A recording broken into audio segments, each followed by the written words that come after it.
দেশ জুড়ে হামের সংক্রমণ কমার লক্ষণ নেই, বরং গেল 24 ঘন্টায় হামের উপসর্গে অন্তত 4 জন শিশুর মৃত্যু হয়েছে। স্বাস্থ্য কর্মকর্তাদের তথ্য অনুযায়ী এর মধ্যে সিলেটেই 3 জন শিশুর মৃত্যু হয়েছে। এ নিয়ে শুধু সিলেট জেলায় হামের উপসর্গজনিত মৃত্যুর সংখ্যা দাঁড়িয়েছে প্রায় 40 জনে। স্বাস্থ্য বিশেষজ্ঞরা বলছেন, আক্রান্ত শিশুদের বড় একটি অংশই এখনও টিকাদান কর্মসূচির বাইরে রয়েছে বা সময় মতো টিকা পায়নি। এতে রোগটি দ্রুত ছড়িয়ে পড়ার ঝুঁকি তৈরি হয়েছে।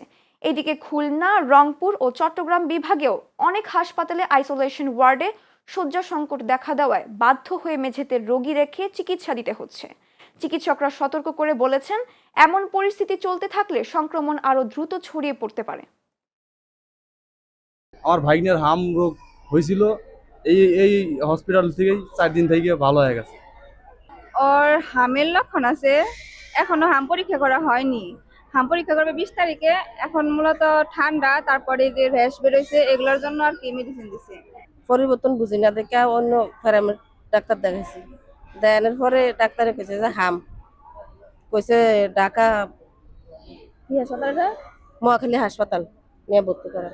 আজকের থেকে 4 দিন আমাকে রংপুর যেতে বলছে, যেতে পারি নাই, টাকার অভাবে, গরিব মানুষ, বাচ্চারা অসুস্থ, অনেক হাম হয়েছে। শরীরে হাম উঠছে, হাম উঠার পরে আমি এখন হামের রুমে চিকিৎসা নিচ্ছি।